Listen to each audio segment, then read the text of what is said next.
He's not saying. Yeah. And the upper deck. I was multitasking. You got a story? You said you're going to India. That was great. Yeah, for 2 years? No, 3 months. Oh, for 3 months. What part? Are you going to Delhi? Chennai. Oh, Chennai. Actually, 80 kilometers south of Chennai. So it's, it's like 20-kilometer drive to the next store kind of deal.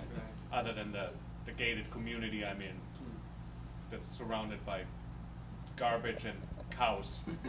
Pictures I've seen. You've never been there? Lots You've of been to India? cows. I haven't, but obviously I wanted to really go because otherwise, I'd rather tough it out on my little hill in Malibu than wherever the hell it is I'm going that's not even existing on a map. That'll be a fun experience. But the school is shaped like a grand piano, so that's not bad. Yeah. So what are you going to teach there? Guitar. Okay. We're not gonna pay you for that. We're not gonna pay you that kind of But pay. I do a mean garage bench on the side. It's safe to assume you're not going to be teaching didgeridoo. Well, it's all a matter of money, isn't it? If they need somebody that can play didgeridoo to teach it, I'm the guy. I'm the guy. You do the do.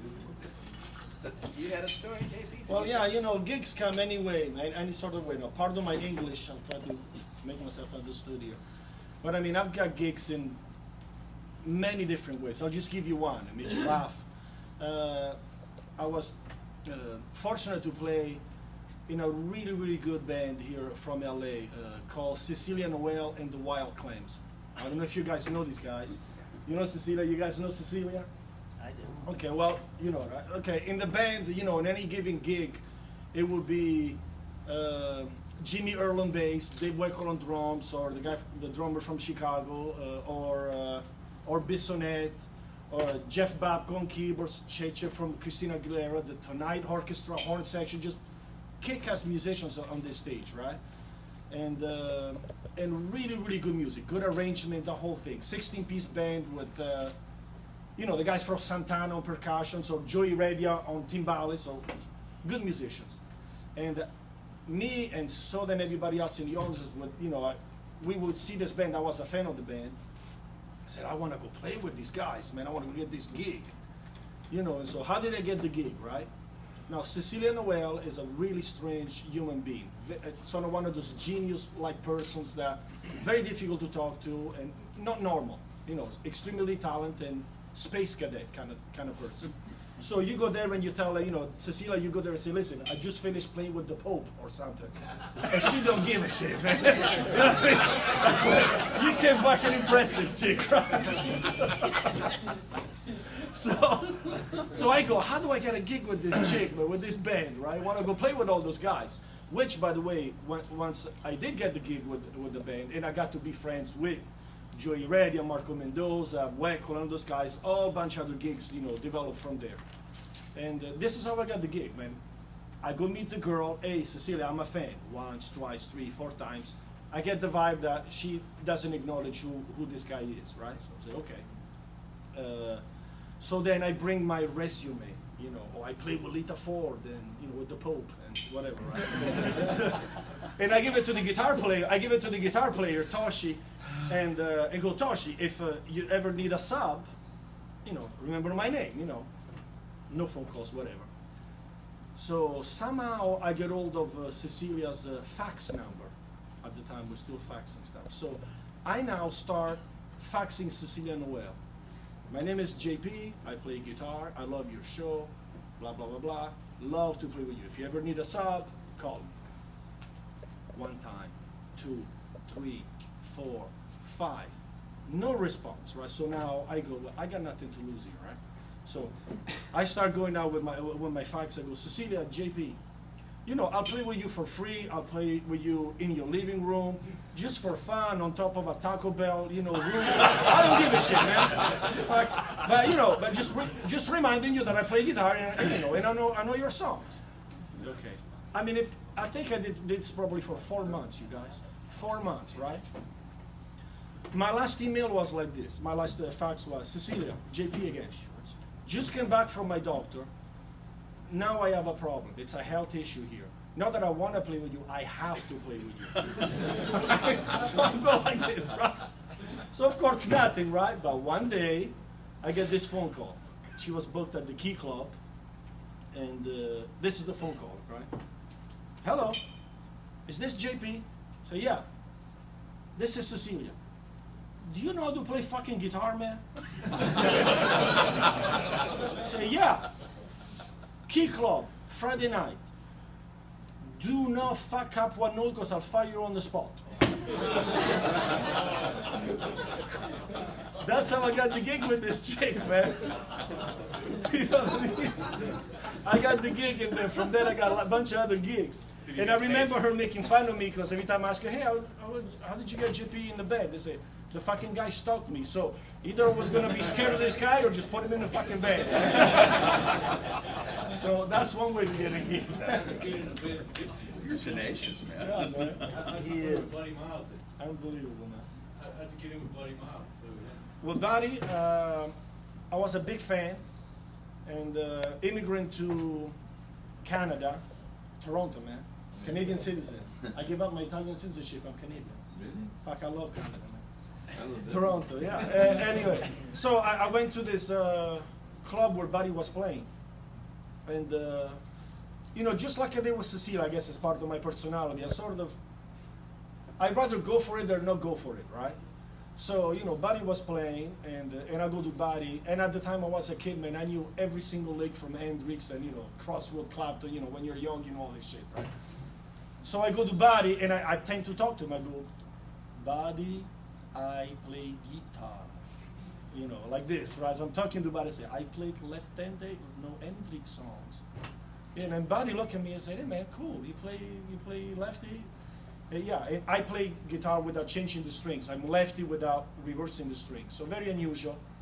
And Buddy happens to play guitar just like that. Exactly. Right? Not that many around, you know. How old were And- you at the time? 21. You know, so just fresh out of, you know, being an immigrant from Italy.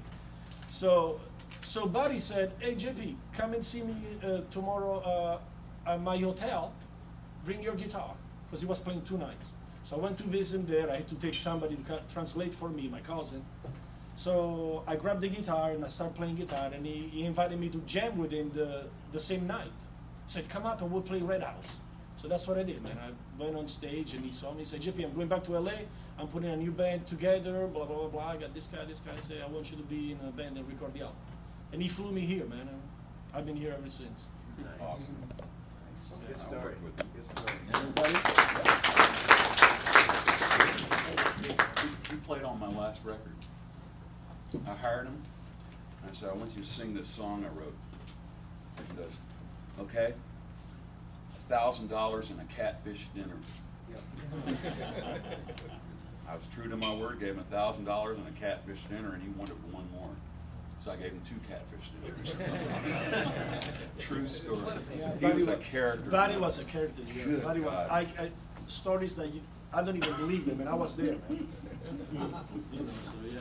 Did he ever give you the look like, Oh, totally, man. Just like that. Damn. But anyway, I got a TV show. I got a TV show out of me again being just a little bit aggressive, and I remember when I began to play with the Sicilian Noel band, I was, for a window of time, the second guitar player. I was once she called me, then officially Toshi Yonagi was still the main guitar player. Then Toshi couldn't do the gig no more, and I became the main guy. But while I was in between, I remember I was still a fan of the band, even though I was playing with her on and off. I remember going to a gig, and I was not playing, so I was just there in the audience. And maybe I had my family visiting from Italy or something, but I remember going to Cecilia and go, Cecilia, can you invite me to play a song? Because I got some people that I want to show off. And she said, sure, man, I'll call you at the end of the night. So she called me, I went on stage, it was really packed, and I was sitting next to these two ladies, you know, so just like this, right, in this club. And no conversation or nothing, we just happened to be next to these girls. But I jump on stage, she goes, JP, go for it, and just let me do my thing. Everybody liked it. I got off stage, come and sit down in my table, and the lady goes, hey, I'm producing this TV show live at the Forum downtown. I need music for my show, blah, blah, blah. Can you write, blah, blah, blah. So I love what you did. So I got a TV show for a year, you know, filmed at the Forum. That's awesome. Just like that. Wow. Just like that. Yeah. So go for it. That's my advice. It's, Be a, it's kind of be a good- stalker. It's a good topic. Like how did you get into the Outlaws? What was like the big Oh, deal it was for them? great. It was great. I was playing in this little Play known- green grass at high tide. You can do it. I was playing in this little known southern rock band by the name of Doc Holliday. Oh, And we were signed with A&M Records. And our third album went certified plywood.